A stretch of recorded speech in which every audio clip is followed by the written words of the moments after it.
जय जगन्नाथ सांग मैंने गोटे परिवार साहाय्य मागिया चाहूँगी आउ ए भिडियोटी संपूर्ण देखु देखि सारा पर जदि आपण मन में कष्ट दुख आसे आपण सक्षम अनुसार किसी साहाय्य करंतु आपण मानकर किसी साहाय्य गोटे परिवार को बंचाई देबो।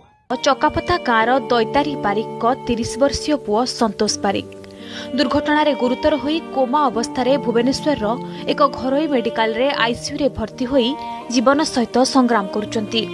बापा माँ पत्नी एवं 1.5 वर्षर झील को नहीं संतोष को छोटिया परिवार। संतोष एक काठ दुकान रे काम करी जहा किछि रोजगार करंती निज परिवार चलाइबाकू कष्ट होइथाय।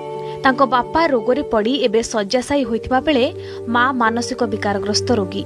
परिवारर अवस्था भल नथिबा बेले संतोष को चिकित्सा पाई 8 ରୁ 10 लाख टंका आवश्यक थिबा डाक्टर कहिचंती। फलरे संतोष को चिकित्सा पाई गाँवर ग्रामवासी माने एकजुट होई गाँ गाँ बुली चाउल टंका भिक्षा मागुथुबा देखिबाकू मिलिछि। संतोष को परिवारर दुख शुणी तांको चिकित्सा पाई जदि कौनसी स्वेच्छासेवी संगठन किंवा बदान्य व्यक्ति माने सहायता प्रदान करबाकू चाहुचंती तेबे संतोष को पत्नी नयना बारिंग को बैंक अकाउंट किंवा फोन पे माध्यम रे सहायता करि परिबे। प्लीज ए वीडियो को शेयर करंतु जत्ते पारिबे शेयर करंतु